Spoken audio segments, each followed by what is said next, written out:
Please do like share and subscribe, और कृपया करके इस चैनल को बढ़ाने के लिए आप इसको सब्सक्राइब कीजिए, साथ साथ अपने दोस्तों के बीच में भी इसको शेयर जरूर कीजिए। गुड इवनिंग फ्रेंड, आज की अपडेट कुछ इस प्रकार से है। दुनिया की सबसे बड़ी सेना बनाने में जुटे चीनी ड्रैगन को मात देने के लिए अमेरिका ने कमर कस ली है। अमेरिका की उप रक्षा मंत्री कैथलीन हिक्स ने ऐलान किया है कि अमेरिका अगले 2 साल में हज़ारों की तादाद में स्वचालित सिस्टम बनाने जा रहा है। उन्होंने कहा कि चीन की सेना तादाद में भले ही बहुत आगे है, लेकिन अमेरिका अभी भी सैन्य तकनीक के मामले में बढ़त बनाए हुए है। चीन इन दिनों दक्षिण चीन सागर से लेकर भारत के अरुणाचल प्रदेश तक दादागिरी दिखा रहा है।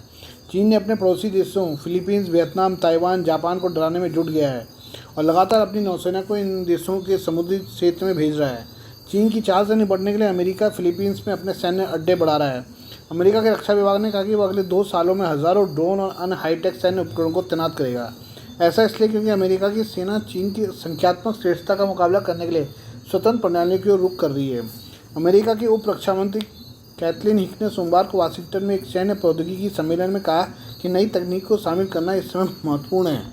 हिक ने कहा कि अमेरिका चीन के साथ रणनीतिक प्रतिस्पर्धा में है। उन्होंने कहा कि चीन एक अलग तरह का प्रतिद्वंदी है जो धीमे प्रतिद्वंदियों से बहुत अलग है, जिनका सामना अमेरिका ने शीत युद्ध के दौरान किया था। कैथलीन हिक ने कहा कि जब अमेरिकी सेना 20 साल तक इराक और अफगानिस्तान में लड़ रही थी, तब चीन ने एक आधुनिक सेना बनाने के लिए पूरे ध्यान और दृढ़ संकल्प के साथ काम किया।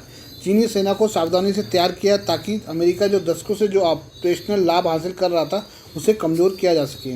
अमेरिकी मंत्री ने चीन के खतरे पर कहा कि अमेरिका अभी भी भविष्य के युद्धों की दिशा तय करने में महारत रखता है। उन्होंने कहा कि चीन की सबसे बड़ी सैन्य बढ़त बड़े पैमाने पर युद्धपोतों का निर्माण, ज़्यादा मिसाइलें, ज़्यादा सैनिक है। हिक ने कहा कि अमेरिका चीनी सेना के बड़े सैन्य बल का मुकाबला अपने ही बड़े सैन्य बल से करेगा, लेकिन अमेरिका का सैन्य बल चीन के सैन्य बल की तुलना में योजना बनाने, निशाना साधने और हराने में अधिक कठिन होगा। हिक ने कहा कि अमेरिका का लक्ष्य अगले 18 से 24 महीनों में कई डोमेन में हज़ारों की संख्या में स्वायत्त प्रणालियों को तैनात करना है। उन्होंने कहा कि ऐसा करना कम खर्चीला होगा, कम लोगों को खतरनाक क्षेत्र में भेजेगा। आइए अब अमेरिका के चुनाव के बारे में बात करें। अमेरिका में साल 2024 में राष्ट्रपति चुनाव होने हैं और इन चुनावों में भारतीय मूल के रिपब्लिकन दावेदार विवेक रामास्वामी भी मैदान में हैं। 38 साल के विवेक रामास्वामी ने एक आर्टिकल में भारत और चीन को लेकर कई बातें कही हैं। साथ ही उन्होंने अमेरिका और भारत की साझेदारी को मजबूत करने के लिए रक्षा तकनीक के ट्रांसफर का भी समर्थन किया है। विवेक की लोकप्रियता हाल के कुछ दिनों में बढ़ी है। हाल ही में विवेक उस समय खबरों में थे जब अमेरिकी लेखिका एन कुल्टन ने उनके धर्म को लेकर निशाना साधा था। विवेक ने एन अमेरिकन कंजर्वेटिव में अपनी विदेश नीति के बारे में बताया। उन्होंने लिखा है, भारत हमारे इंडो पैसिफिक नीति का अहम साझेदार है। मैं भारत के गुटनिरपेक्षता और समृद्धि भाजन की यथार्थवादी परंपरा का सम्मान करता हूं, लेकिन इसके बाद भी मैं उन्हें हमारे दूसरे क्षेत्रीय नेतृत्व के करीब लाने के तरीके तलाशूंगा।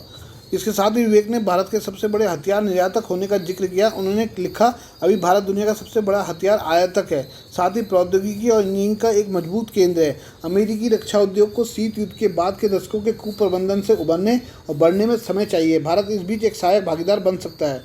विवेक ने भारत के साथ एक ऑकस डील की पैरवी की है। उन्होंने लिखा है, मैं एक ऑकस स्टाइल की डील करूँगा ताकि परमाणु पनडुब्बी प्रौद्योगिकी साझा की जा सके और भारतीय नौसेना को सशक्त बनाया जा सके। विवेक का मानना है, अगर भारतीय नौसेना के पास परमाणु पनडुब्बी होगी तो ताइवान में युद्ध के समय अंडमान और मलक्का जलडमरू मध्य में नौसैनिक चीन की घेराबंदी कर सकते हैं। उनके मुताबिक यह जो मध्य पूर्व से चीन को जाने वाला आम तेल सप्लाई मार्ग से है, यह संभावना ही चीन को ताइवान पर आक्रमण करने से रोक सकेगी। विवेक के मुताबिक एशिया और ओशिनिया में अमेरिका को जापान, फिलीपींस और ऑस्ट्रेलिया से अन्य सहयोगों को अपने रक्षा बजट में विस्तार करने के लिए प्रोत्साहित करना चाहिए। इन देशों के साथ ही दूसरे देश जिनमें फ्रांस और यूके जैसे यूरोपियन देश शामिल हैं, उन्हें चीन के आर्थिक प्रभाव को कम करने के लिए गरीब क्षेत्रीय देशों में निवेश करना चाहिए। उनके मुताबिक फ्रांस और यूके दोनों को वह नौसैनिक बलों को फिर से तैनात करने के लिए प्रेरित करेंगे। पड़ोसी देश पाकिस्तान की हालत लगातार खस्ता हो जा रही है। यहाँ महंगाई ने लोगों की कमर तोड़ दी है। पूरे देश में हाहाकार मचा हुआ है। अगस्त की शुरुआत में पाकिस्तान के कब्जे वाले कश्मीर पीओके में बिजली के बढ़े हुए दामों के खिलाफ विरोध शुरू हुआ था, जो अब जंगल की आग की तरह पूरे देश में फैल गया है। यहाँ विरोध जताने के लिए हजारों लोग सड़कों पर उतर आए हैं। कई शहरों और कस्बों में विरोध प्रदर्शन ने हिंसक रूप ले लिया है। पीओके में मस्जिद के लाउडस्पीकर पर लोगों से बिल का भुगतान नहीं करने का आग्रह किया गया है। विरोध प्रदर्शन देखकर पाकिस्तान सरकार के हाथ पैर फूल गए। आनंद फान ने अंतरिम प्रधानमंत्री अनवर उल हक काकर को आपातकालीन बैठक बुलानी पड़ी, साथ ही 48 घंटे के अंदर कोई रास्ता निकालने के लिए मजबूर कर दिया है। बता दें कि पाकिस्तान की आर्थिक हालत ख़राब हो रहे हैं। आए दिन वो किसी न किसी देश के आगे हाथ फैला देते हैं। उसकी मुसीबत उस समय बढ़ गई जब उसने अंतर्राष्ट्रीय मुद्रा कोष से वित्तीय सहायता ली। दरअसल अंतर्राष्ट्रीय मुद्रा कोष द्वारा 3 अरब डॉलर के वित्तीय सहायता पैकेज को मंजूरी देते समय लगाई गई कड़ी शर्तों के कारण पाकिस्तान कमरतोड़ महंगाई की चपेट में है। अब ऐसे में बिजली की कीमतों में बढ़ोतरी होने से दिक्कतें बढ़ गई हैं। पाकिस्तान में लोग सड़कों पर उतरने को मजबूर हो गए हैं। वैसे तो पाकिस्तान के हर कोने में विरोध प्रदर्शन हो रहा है, लेकिन पाकिस्तान अधिक कश्मीर के लोगों की शिकायत है कि उनके इलाके में 4000 मेगावाट बिजली का उत्पादन होता है, लेकिन फिर भी कोई उन्हें राहत नहीं मिल रही है। यहाँ के लोग बिजली कटौती की भी शिकायत कर रहे हैं। 3 अगस्त को पाकिस्तान के कब्जे वाले कश्मीर पीओके में शुरू हुआ विरोध अब कराची से लेकर खैबर पख्तूनख्वा तक पहुँच गया है। लोगों ने सोशल मीडिया पर शिकायत की कि बिजली के बिल अब उनकी मासिक आय का 20% से 50% तक खत्म कर रहे हैं। कराची में लोगों ने शिकायत की कि उन्हें जो बिल भेजे जा रहे हैं वे उनके वेतन से अधिक है। आइए हम चावलों के बारे में बात करें। पिछले महीने भारत ने गैर बासमती सफ़ेद चावल के निर्यात पर प्रतिबंध लगाने की घोषणा की थी।